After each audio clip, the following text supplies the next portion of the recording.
اور اب آپ کو بتاتے چلیں کہ میئر حیدرآباد کاشف علی شورو کی زیر صدارت محرم الحرام کے انتظامات کے حوالے سے میئر سیکریٹریٹ سیوک سینٹر میں اجلاس منعقد ہوا ہے۔ اجلاس میں ایس ایس پی حیدرآباد عدیل حسین چانڈیو، میونسپل کمشنر ظہور احمد لکھن، اے ڈی سی 1 گدا حسین سومرو، ٹاؤن چیئرمین ڈسٹرکٹ امن کمیٹی کے سید قاسم علی شاہ، امامیہ ٹرسٹ کے احمد جعفری، مختلف انجمنوں کے نمائندگان، سیکیورٹی اداروں کے حکام، ہیسکو، ٹریفک مینجمنٹ اور بلدیہ اعلیٰ حیدرآباد کے افسران کے علاوہ دیگر عمائدین شہر نے شرکت کی۔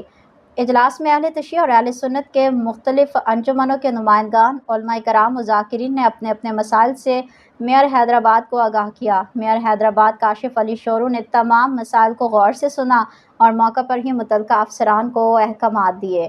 میئر حیدرآباد نے کہا کہ ان تمام کاموں کو یقینی بنانے کے لیے ایک کمیٹی تشکیل دی جائے گی جس میں ایچ ایم سی اور مقامی ٹاؤن میونسپل کارپوریشن اور یونین کمیٹی سے ممبران لیے جائیں گے جو ان تمام کاموں کی نگرانی کرے گی۔